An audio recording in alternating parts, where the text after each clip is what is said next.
This is for the recording. This is the 2022 Program for Research on Black Americans MCUAAAR reunion with Dr. Woody Neighbors giving a talk on a social pictorial history of his life and times and legacy. Go ahead, Dr. Neighbors. Okay, so I want to say good evening, everybody.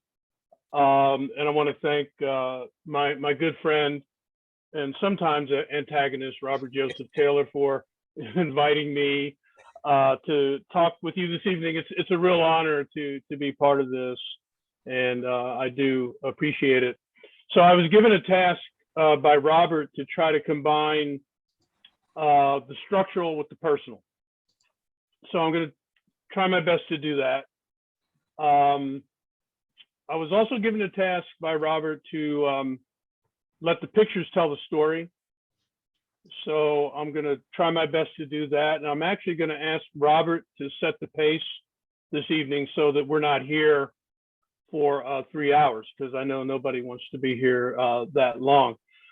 I thought I would start the presentation just by doing a quick set of appreciations to the key mentors I've had, particularly at the University of Michigan. I think a lot of my students who somewhat know me are always giving me, praises for things I've accomplished over the course of my career.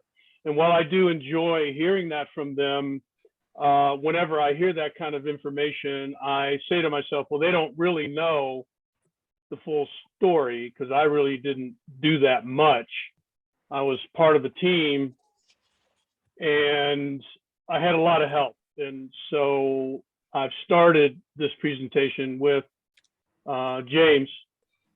I just want to give a nod. There's not much more I can say other than James was really an incredible mentor. He took me a lot of different places when I was a grad student. And, I just kind of got lucky and showed up Michigan at the right time and was assigned to him as his advisee. And he had this idea for a national survey of Black Americans. And I went along for the ride on that. James was not my only key mentor. Phil was, in some ways, I may have even talked to Phil more than I talked to James. Maybe that's because Phil liked to talk a lot. Phil was a perfect mentor because I would show up at Phil's office and I would sit outside his door and I'd bring a stack of books with me to read while I was waiting to be seen by Phil, because there was always somebody in front of me and they were always in there longer than they thought they were going to be in there. But when my turn came, I'd go into Phil's office and, about 3 hours later, I come staggering out with so much information in my brain from all of the eloquence and wisdom that Phil was dropping on me. It was just an incredible experience. I got a lot of reading done and I got to learn a lot from Phil. Phil was always my go-to person whenever I was trying to figure out what I was. I always had identity issues. I'd say, Phil, am I an epidemiologist? Or am I a survey researcher? Am I a social psychologist? And Phil would sit down and try to help me work through all that. So I want to acknowledge his input. Belinda was really crucial. When we had the breakout, I told a quick story about how Belinda was instrumental in pulling me into the National Survey of Black Americans, because I was about to leave the program.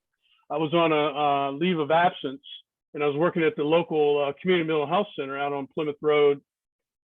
And I was trying to make up my mind what to do. And I got a call from Belinda about the National Survey of Black Americans, and that it was proposal was going to be submitted to NIMH. And Belinda tried to convince me that I was an expert in mental health. And all I said was, well, I'm working at the mental health center. So that's not much expertise. But I look back on that day, and that call from Belinda changed my life. And Belinda, I told her she's one of the nicest people I've ever met and always made me feel welcomed and comfortable around her. A person who needs no introductions, I'll just say Jerry Gurin was also a major mentor. And one of the big things Jerry did was write this book. It's a classic, Americans View Their Mental Health. And I've read this book backwards and forwards many, many times. And it was really the main blueprint for my dissertation. And Jerry, Phil, and James were all on my committee, my dissertation committee. Same thing goes for Pat Gurin. Pat was not on my committee, but I started reading Pat's work after I got the PhD, when I was trying to understand, you know, all the intervening mechanisms between the demographics on one side and the mental health outcomes on the other side. And her work, you know, on consciousness, group consciousness, you know, identity, common fate. I mean, all that stuff. I was deep into it. And Pat was just a really good friend to the family. Benita knows her quite well. And so anyway, I just want to say hi to Pat. And then, of course, Sherman James. And the way I met Sherman was he was actually on an advisory panel, advisory committee for the National Survey of Black Americans. And he was really the first epidemiologist I met. Even though Sherman's PhD is in, I believe he's a social psychologist as well, but he was the first social scientist I got to know who had migrated from social science into public health.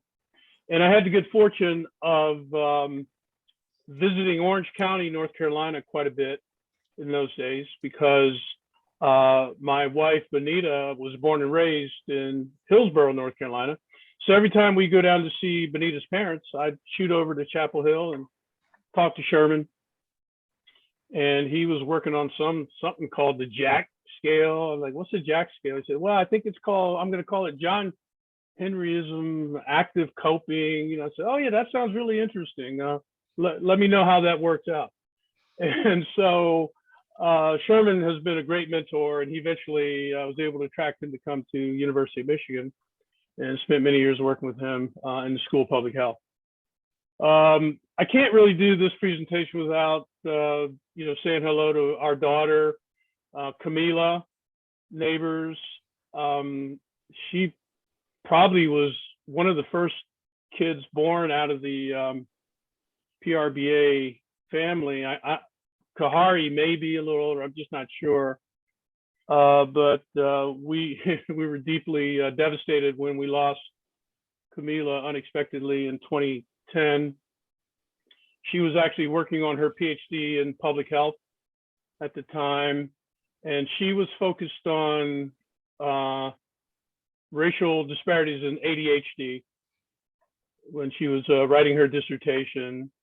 And so I just pulled out a couple of interesting quotes from her conclusion on an analysis she did, a National Survey of Children's Health. And it's the bottom one that attracts me, that even back then she had come to this conclusion, you know, which is very similar to the conclusion I've come to. We need targeted initiatives for specific groups. And she particularly highlighted Black Americans, Black kids. Okay, at this point, I'm going to kick it over to my friend Robert and ask him to talk a little bit about this picture. And if I'm that's right, there are two pictures here. So I just want to share with people my picture. And this is the cute little guy in the middle. That's me. That's my mother to the right. And then my siblings behind me. I'm the youngest of four. That my mother is holding her first grandchild. But the person on the left is my aunt. And the reason why that's significant, especially for younger people, my aunt was a child of slaves. So again, I just want you to remember that we are more closely linked than sometimes we think we are. So yes, so next slide, Woody. Okay. This is, I'm from Nashville, Tennessee, and what Woody and I will talk about is differences between the way I was raised, and or I should say not the way I was raised, but Woody's neighborhood and city, my neighborhood and city. So this is the child care center I went to, and as you see, it was founded in 1926, established for Black low-income inner city children, and closed in 2017. Next slide. So I think I rearranged things a little bit, Robert. So I'm going to get back to some of your other slides in a minute. Yep. So this slide marks the beginning of my remarks for the evening. And so what Robert and I agreed to do, I'll put up a picture. I'll tell just a brief thing about what the picture is communicating, and then we'll move on. So the first thing I want to say about this is that that's my mother and father there walking down the street. And I have no idea when the picture was taken, who took it, where they were going. It's one of my favorite pictures. So part of the issue for me in doing these look backs is you start going through these boxes and you find pictures that you've never seen before, or you might have seen them once or twice, but you never got the story behind the picture. And so, that's something that, kind of bothers me. I wish I knew more about what was going on in this photograph, but I just really like the way they're dressed. And they just look like a great couple. So that's my mother and father. I'll say a little bit more about them. I just want to point out to folks that my middle name is Woodruff. And that's maybe one of the little known facts of this evening. And I won't go through that story, but I will tell you that's how I ended up getting the nickname of Woody from my middle name.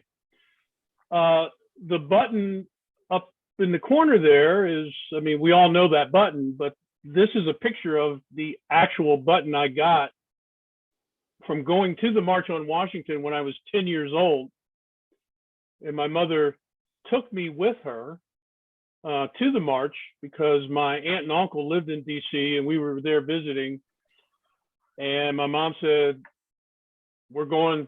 So we hopped in a bus and we went down. I came back with a button and a sign. Unfortunately, over the years, the sign has disappeared, but that was a very instrumental time for me. So lock that date in August 1963, because I'm going to revisit 1963 in a minute for all of you. As I said, my middle name is Woodruff, and this is a picture of my mother, who's Doris Jean Woodruff. And I told somebody I was going to mention Ypsilanti, and true to my word, my mother was the first one in our family to get a 4-year bachelor's degree. And she got it from Michigan State Normal College, which is now known as Eastern Michigan University. So I've always had somewhat of a fond place in my heart for Eastern. And I say somewhat because most of the stories that my mom told me about being a student at Eastern were not that positive. I won't go into all the stories, but you can see she got her degree in 1941.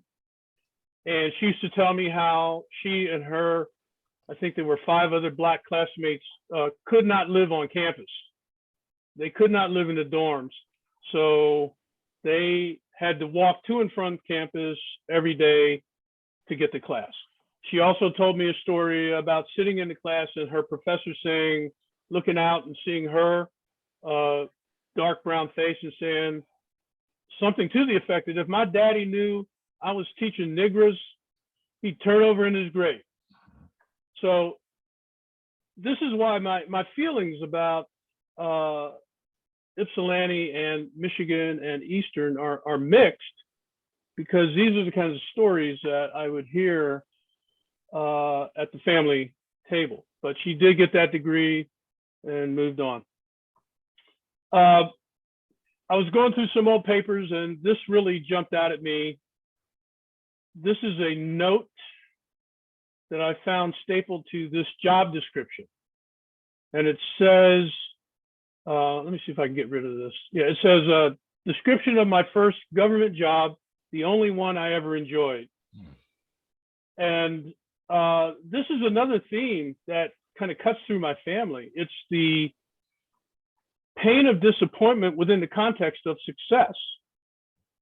You know, it's really paradoxical, and you'll hear me say that more than once tonight.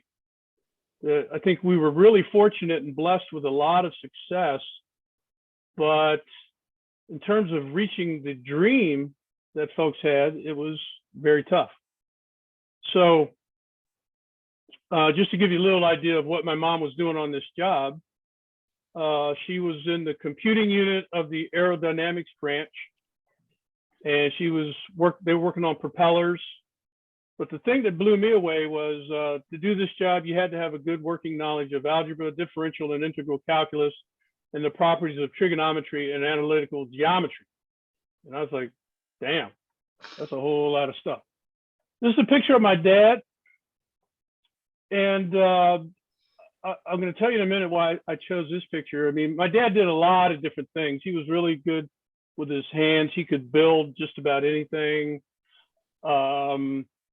But he also played the trumpet. And so here you can see a picture of him, you know, with his trumpet, but then also later on when he was with the Kentucky State big band. So he's really into big band music. And the thing I like about this picture is the waves. So he has some serious waves going on in his hair. And when I was younger, of course, you know, there was a period where we were all trying to get that wavy look. And he used to cook up this stuff on the stove. I don't even know what it was called. I just started calling it concholine, but he had this special recipe of hair gel that he would make up. And of course, he had the stocking cap to go with it. But he never told me the recipe for this stuff. And I guess he was trying to signal to me that you probably don't need to go this route. And this is a picture of his hair by the time he got into his 50s. And you can see he went all the way natural. So that was a big change. And I can remember the early days of growing my little teeny weeny afro in the family. And in those early days, that was thought to be quite radical. But everybody kind of got with the program. So this is my dad. He worked for the civil service, federal government, Air Force branch. And, he was responsible for us moving around the country as he got transferred. I'll say a little bit more about that later. This is my aunt, Prestonia Woodruff Morgan. There's that name Woodruff again. And she was really like a grandmother to me. And this is her degree that she got from Johnson C. Smith in 1944. So she was the one in the family that just organized everything that we did. When she said jump, we all said how high, and that was her role. But she was also very active in her church and also instrumental in helping to organize a AARP chapter there in Washington, D.C., where they ended up settling. This is her husband, Wendell Grant Morgan, my uncle, who again was more like my grandfather to me. And here's another interesting fact. He actually got a master's degree from the University of Michigan in 1934. Business economics. However, he was unable to find any work in the Michigan area after getting that degree. He would also often tell the story that he wanted to go on for a PhD. And the way he tells it is that when he approached his professors about getting into the doctoral program, they pretty much told him, you should be very happy and satisfied that we allowed you to get this far with a master's degree. So that PhD is not going to happen. So he was disappointed in that. He had aspirations to go on. He used to tell me all kinds of stories about Ann Arbor, not being allowed to go into the water at the YMCA pool. Basically just the kind of racism and discrimination he had to face. And so again, as a youngster, listening to my mom talk about Ypsilanti and my uncle talk about Ann Arbor, there was one thing I knew for sure, and that was that I will never, ever set foot in or live in Ann Arbor, Michigan. This was a fact that I knew as a youngster. So as Robert said to me earlier today, you never know, because we ended up moving to Ann Arbor in 1975 and stayed there for over 30 years. This is a picture of the little brown girl whose parents filed the suit against against the Board of Education in Topeka. So I promised Letha Chadiha that I would mention Kansas tonight in my remarks. And so as a man who's true to his word, this decision affected all of us, but little did I know how much it was going to affect my life. This decision to start the slow integration of education. The reason I've always had just kind of a special feeling about this decision is not only because of the way it affected my entire life, but also the fact that I was born in Topeka, Kansas on March 18th, 1953. So that's a double mention of Kansas. And this is the house that I was, where I grew up, or I should say where I, spent the first 5 years of my life or so in Topeka, Kansas. And you can see it looks kind of rural. I don't really remember a whole lot about those days, but I do remember that inside of the house a little bit. So as I said, my father worked for the government. Eventually, my mom also worked for the government, and he got transferred from Topeka, Kansas to Pennsylvania, central Pennsylvania, which we call Harrisburg, but they were really on the outskirts of Harrisburg. And his job took him to the Middletown Air Force Base, which is right down here. It is now known as the Harrisburg International Airport, but back in the day when they got there, it was just an Air Force base. That's all it was. Growing up in my neighborhood, as a youngster, I always heard these stories from the older teenagers about how much money they were making down at 3 Mile Island. And so we were running around, what's 3 Mile Island? Where's 3 Mile Island? And they were like, we don't really know. We just know there's good construction jobs there and we're making good money. And so, of course, by the time we get fast forward to 1979, we all were very well aware of 3 Mile Island. And in fact, I believe we were in Atlanta doing survey training when we got the word. So here's where Middletown is, where, my parents were working, and 3 Mile Island is somewhere down in here. So we were living in that area. So my parents got transferred to Harrisburg, Pennsylvania. And so this is where we lived when we first moved in. And you can see this is the street with row houses. And then here's a closer look at the building where we live. Now, we lived on the second floor. So when we were there, this first floor was a laundry cleaning business. And of course, we I don't think anybody knew what air conditioning was in those days. So the heat from the cleaners used to, rise up, and it was always super hot on the second floor.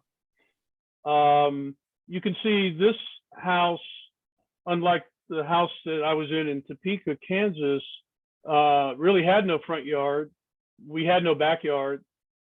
We were in a holding pattern right here until my parents could figure out a way for us to move back out into the country.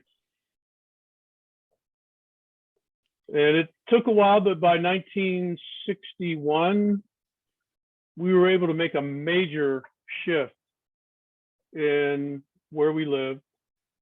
And so this is the house that my dad was actually the general contractor for this house. And we moved out to a place called Hodges Heights. This is a picture. Benita and I took a trip back in 2021 and went back to the old neighborhood. And so this is what the house looks like now. This is what it looked like in the 60s. So this took me from the city into an all-black suburb, but placed me in a school that was predominantly white. So I'm going to pause my story for a second and kick it back over to Robert. So I just have a few slides to share. And Woody, I just want to mention, just based on time, you'll have to speed up a little bit, okay? Because based on the number of slides. So this is my childhood home right here. This is my nephew. And my nephew at that point in time was a graduate student at Vanderbilt. But as you see, this is a house in Nashville, Tennessee, and it's as you can tell, it's a pretty modest house. It's a 3-bedroom, but it really should have been a 2-bedroom because my bedroom was smaller than most people's closets. Next slide. So if you see this little, the little marker, the little red marker, that's where my house is. And what you have is a really interesting mix sociologically. So I'm a block away from Meharry Medical College, 2 blocks away from Fisk University, about 6-8 blocks, but easy walking distance to Tennessee State. And Tennessee State's not quite there. I don't know why they put it there. It's really like 2 or 3 blocks further out, though it sort of starts right there. But it's interesting because it's sort of like Howard and like Spelman. You have these universities, but in the middle of the universities is all hood. Next slide. Oh, this is a bonus slide. Thank you. So I knew Joe Gilliam. I wasn't expecting this. This is a bonus slide. I knew Joe Gilliam in high school, and not well. It's not like we were bosom buddies or anything, but he was one of the first Black quarterbacks in the NFL, and we're the same age. We didn't go to the same high school, and you always saw him with the football. I mean, and again, I pretty much lived on Tennessee State's campus, and so did he. His father was a coach at Tennessee State. Next slide. Before we move on, what was his nickname? If you go back a slide.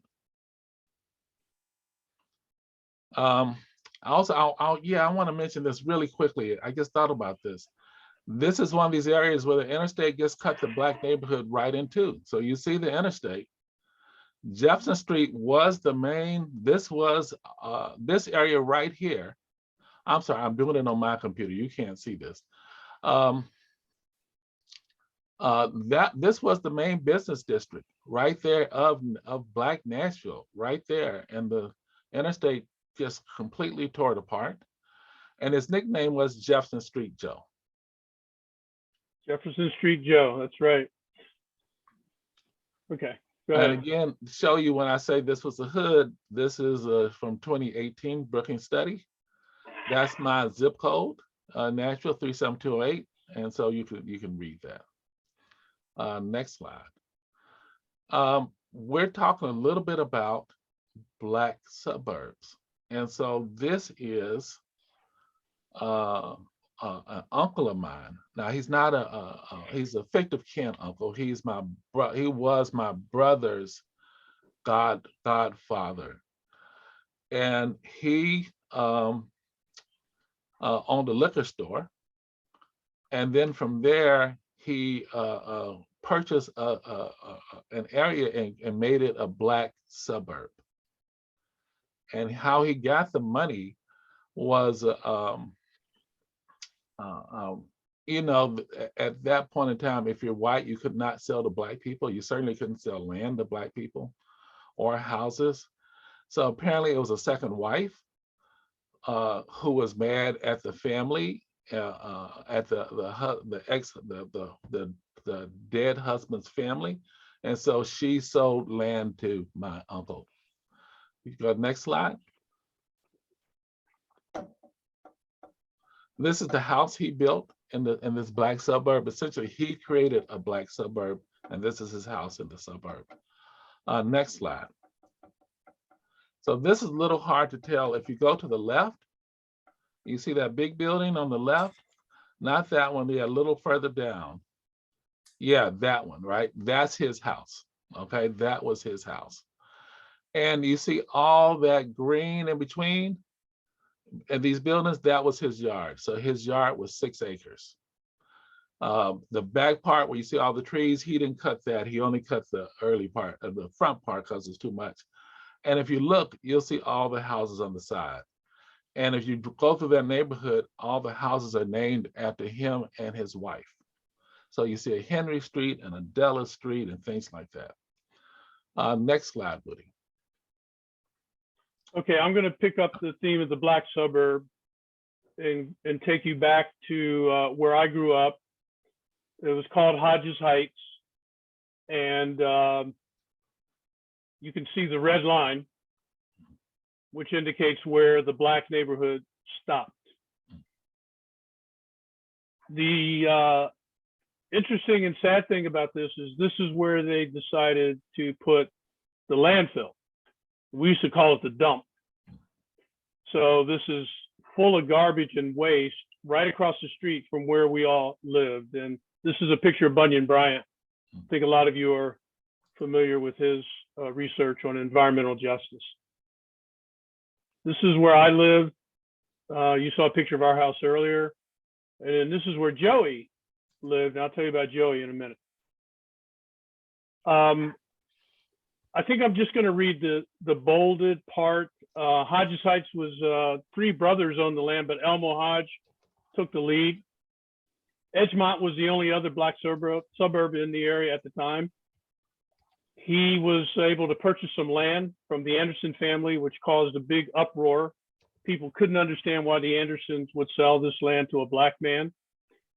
He was going to try to develop it. But when he found out that the developers were going to sell lots and houses to white people only, he turned around and walked out of the courthouse. So he just decided to develop the property himself, and that's what he set out to do.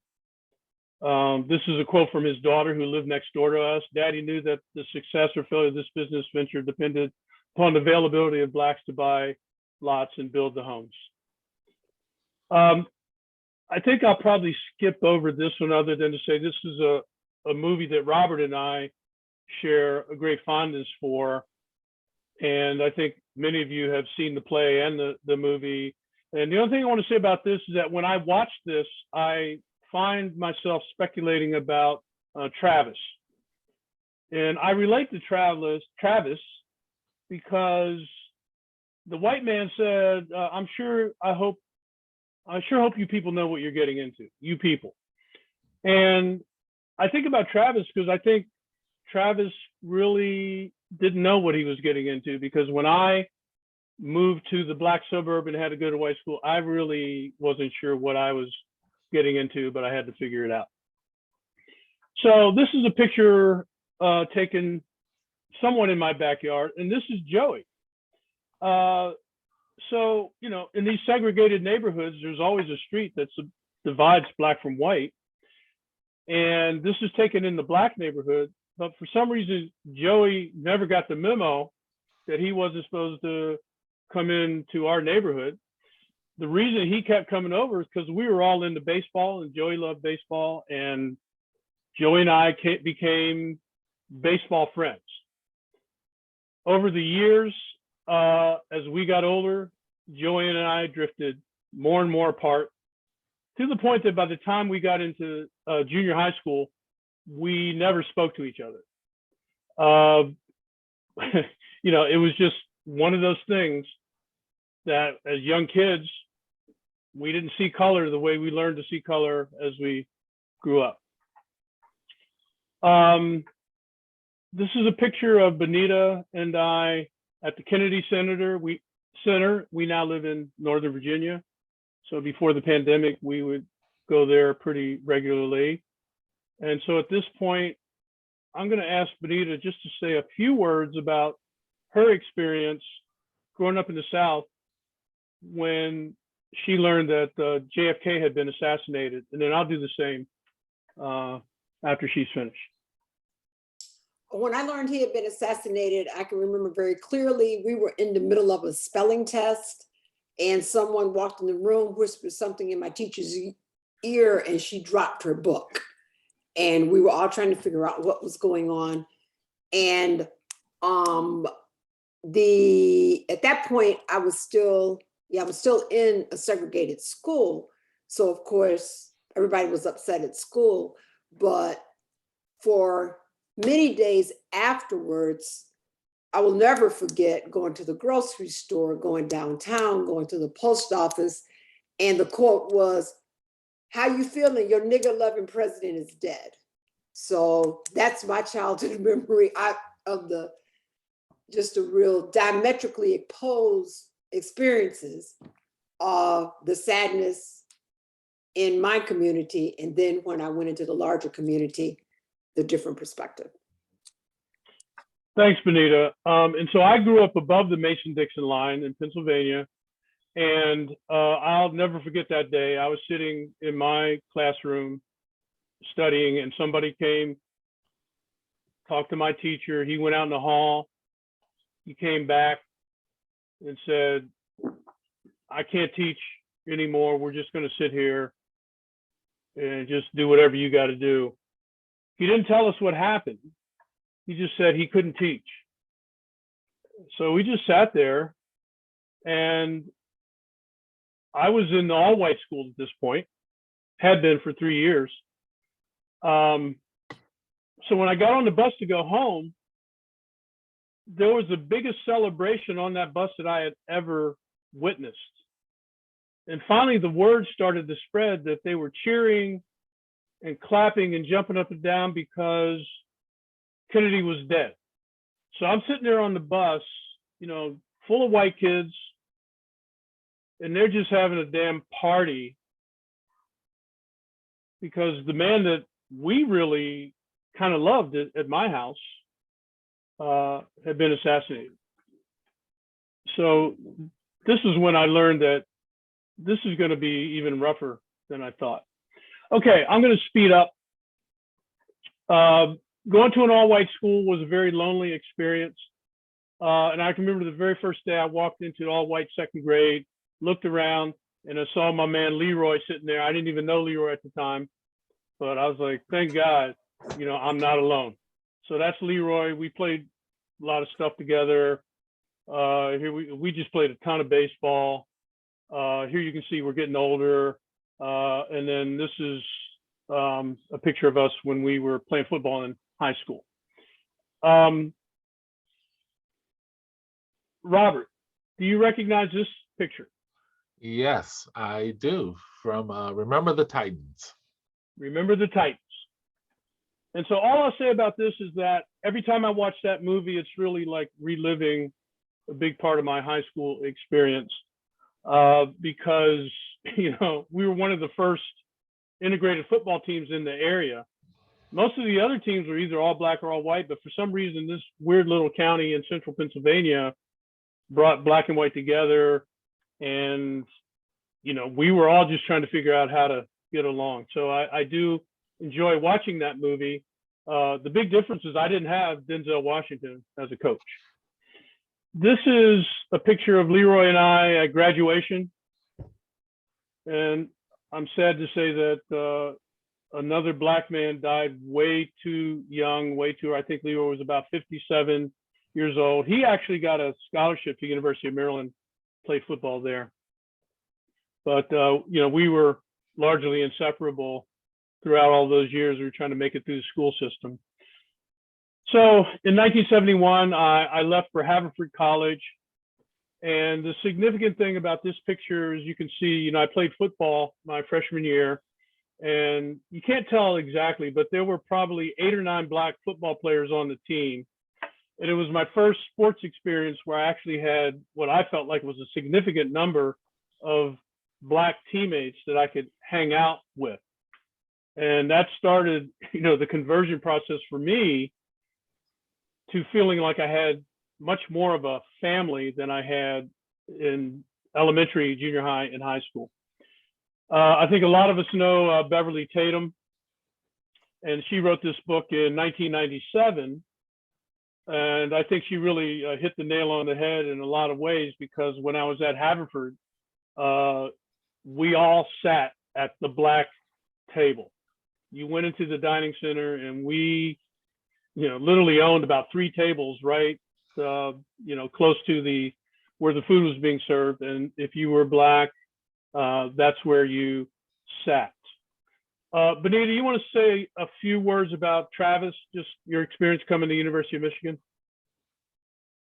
Did my last semester at University of Michigan, and I took a political science class with Travis. I was an economist, and I would say his class made my economics training just go through a whole different lens as we were studying the pedagogy of the oppressed. Excuse me for a second, just for clarification for younger people. Travis is Travis Tatum, Beverly's husband, and we were all classmates together at U of M. So all of us know both Beverly and Travis. And I had the privilege of serving on her dissertation committee, and knew Travis also when he came in before. I knew Travis before she did. Mm-hmm. Yeah. Well, anyway, So I mean, enough said about that. Yeah, it's kind of interesting too. I just throw this in as a tidbit. I also had she called me one time, and she was in town and brought her son. I also had the privilege of being on his dissertation committee, Travis Jr. Wow. Wow. You've been around a long time when you end up being on the mother's dissertation committee and the son's, Travis Jr. I just thought I'd throw that in there. Yeah, that's great. Still vertical. So I'm going to start wrapping it up here. I did want to show you a picture of this guy, one of my professors I had at Haverford. Because again, my whole situation throughout my life has been, can I trust white people?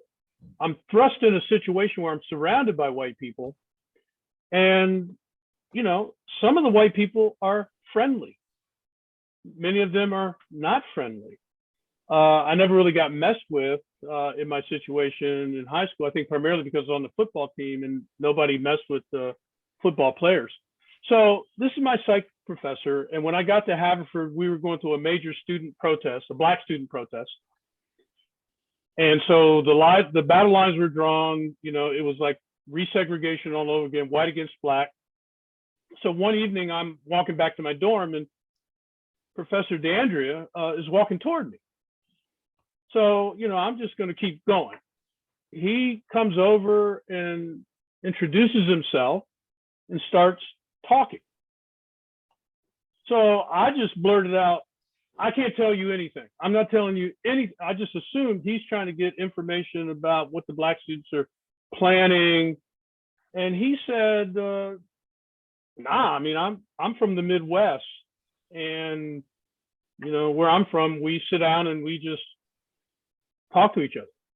So a lot of you have heard about something called Minnesota Nice, and I've always heard that Minnesota Nice was a little phony.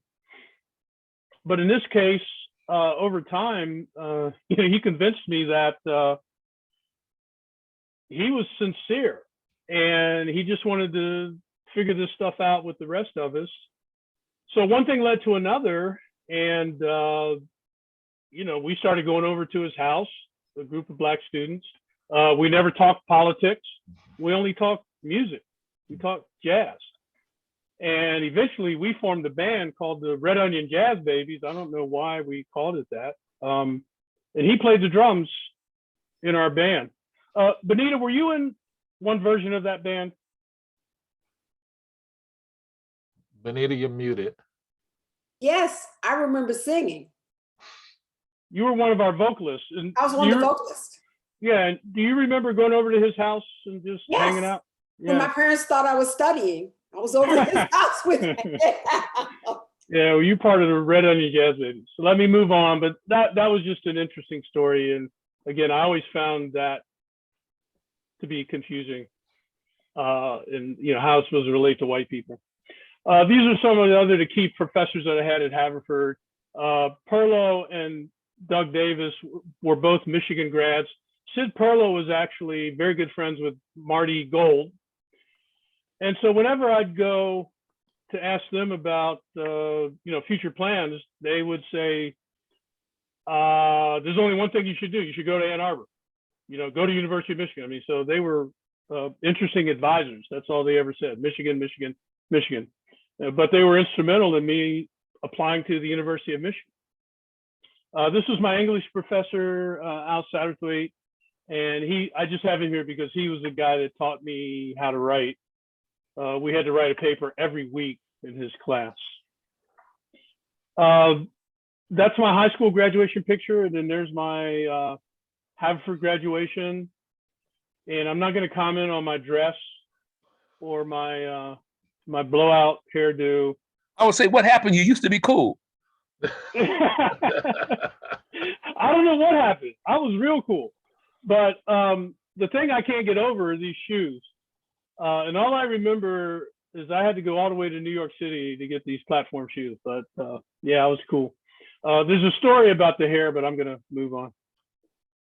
This is one of my favorite pictures. This is a graduation day at Haverford College, and that's Benita and I out in front of Roberts Hall there at Haverford. Actually, this is another favorite picture because back in November 2020, we actually went back to Haverford's campus, and you can see in the background is the Haverford Library, which is the site of our first date when we met back in the 70s. So fond memories about that. This is our son, Rashid, and his wife, Chastity. And you can see that they both went to Michigan State University. She ended up getting her nurse practitioner's degree from University of Michigan. And then he went out to San Diego and got an MBA from University of San Diego. They settled in Northern Virginia, which is why we now live in Northern Virginia, because we have two granddaughters, Rona and Camila, they're on the left, and Malia, they're on the right. So I am Papa, and Benita is Nana.